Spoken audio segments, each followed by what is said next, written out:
Bonjour, je suis contente de vous retrouver. Aujourd'hui, on va parler d'inflammation, des conséquences en fait sur la santé, ce qu'on peut faire aussi pour prévenir l'inflammation et aussi mieux comprendre l'inflammation. Je vous rappelle que les conseils que je vous donne aujourd'hui ne remplacent pas ceux d'un professionnel de la santé et je vous invite même à consulter votre médecin, consulter un professionnel de la réadaptation. Vous allez trouver plusieurs informations que je vous donne aujourd'hui dans mes livres, notamment mon livre 99 façons de prévenir les effets du vieillissement et aussi mon livre Lève-toi et marche. Vous allez les trouver ici au Québec, mais aussi de l'autre côté de l'Atlantique. Est-ce que l'inflammation peut vraiment se guérir sans avoir recours à une injection de cortisone? Je pense que c'est une des questions qui m'est le plus souvent posée sur les réseaux sociaux. Donc, démêlons un peu les choses, pour autant qu'elles soient mêlées. Alors, d'abord, les corticostéroïdes sont des hormones stéroïdiennes, le nom le dit, produites naturellement dans le corps par les glandes surrénales. Elles jouent un rôle essentiel dans le métabolisme, tout ce qui se passe dans le sang, dans les réactions biochimiques, dans l'utilité de tout ce qu'il y a dans votre sang pour pouvoir produire de l'énergie et survivre. Donc, elles jouent un rôle essentiel aussi dans l'immunité, on parle des corticostéroïdes, et elles jouent un rôle essentiel aussi dans l'inflammation. Ça, c'est pour la grande famille des corticostéroïdes, celles que votre corps produit, mais aussi celles qu'on peut injecter, celles qu'on peut consommer, qu'on peut acheter à la pharmacie, celles qu'on peut aussi nous transfuser. Et la cortisone, la question fait référence à la cortisone, est un corticostéroïde spécifique utilisé vraiment dans plusieurs contextes médicaux. En réadaptation, on travaille entre autres avec les personnes qui sont atteintes du cancer en milieu hospitalier. Ces patientes vont prendre certaines formes de cortisone, pour le dire comme ça. Donc, c'est vraiment très, très répandu. Maintenant, dans un contexte musculo-squelettique, parce que la question m'a été posée dans un contexte de blessure, que ce soit une tendinite à l'épaule ou une tendinopathie au genou, à la cheville, au pied, peu importe la douleur, dans bien des cas, on va proposer une injection de cortisone, rarement après la première semaine. On attend de voir si le corps va régler le problème par lui-même. Mais dans certaines visions, disons, de la santé, on propose parfois très rapidement l'injection de cortisone. Alors, si on n'en veut pas, est-ce que l'injection de cortisone est la seule façon de réduire l'inflammation? Souvent, la raison pour laquelle on fait l'injection de cortisone, c'est pas pour réduire. La première raison, c'est pour réduire la douleur. Moi, j'ai jamais eu un patient qui s'est plaint de l'inflammation sans se plaindre de la douleur. Et la plupart de mes patients se plaignent de la douleur, se plaignent pas de se plaignent. Me parlent de la douleur, me parlent pas vraiment de l'inflammation. C'est ça qui nous dérange.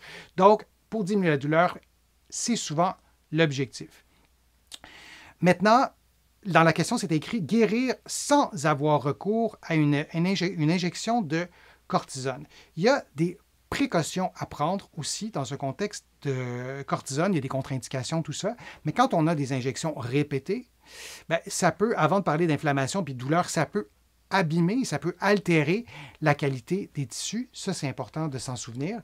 Dans un contexte de blessure musculo-squelettique, je ne vous parle que dans un contexte de blessure musculo-squelettique. Je vous ai donné des exemples. L'injection de cortisone ne présente peu ou pas d'effets significatifs à moyen et long terme sur la douleur.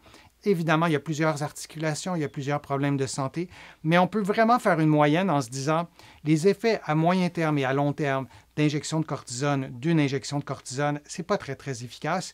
D'avoir plusieurs injections de cortisone dans un délai court, ce n'est pas recommandé. Donc, pour ce qui est de la douleur, ce n'est pas intéressant. Pour ce qui est de l'inflammation, si l'injection de cortisone a été faite au bon endroit, parce que c'est vraiment très local, oui, il peut y avoir un effet positif sur l'inflammation. Combien de temps l'effet va durer? Ça dépend de vraiment plusieurs facteurs. Et chose certaine, c'est que l'injection de cortisone ne traite pas la cause, ne traite pas le problème. Donc, ça peut être intéressant pour diminuer l'inflammation. On veut diminuer la douleur. Et en général, les patients qui viennent nous voir, on veut régler le problème de douleur. On ne veut pas diminuer la douleur pour une semaine ou deux, puis recommencer après, d'autant plus qu'on fait des injections de cortisone en général chez des personnes qui ont une douleur persistante. Et dans un contexte de blessure musculo-squelettique, l'effet des injections de cortisone sur les capacités fonctionnelles est assez limité. Et là aussi, les patients qui viennent me voir Oui, pour la douleur, et souvent, ils vont me dire, j'arrive pas à faire mon sport, j'arrive pas à faire une journée de travail, je ne peux pas marcher, bon, etc. Les capacités fonctionnelles font partie vraiment des problèmes qui sont récurrents. Il y a une question d'Annie que je vais prendre au bord, comme ça. En fait, vous me parlez dans votre question de l'acide hyaluronique. On parle en ce moment de cortisone. Vous allez trouver sur ma chaîne des réponses liées à l'acide hyaluronique. Pour certaines articulations, je vais faire d'autres vidéos aussi sur ça, mais je voulais faire apparaître votre question pour vraiment faire la distinction que je parle strictement de cortisone. L'acide hyaluronique agit différemment sur les tissus. Et là aussi, pour les effets à long terme, d'une injection, les effets ne sont pas prouvés à ce point-là. Donc, il est essentiel de commencer par identifier la source de l'inflammation, peu importe le type d'injection d'ailleurs, avant de choisir les stratégies thérapeutiques, parce que sinon, on n'aura pas d'effet durable.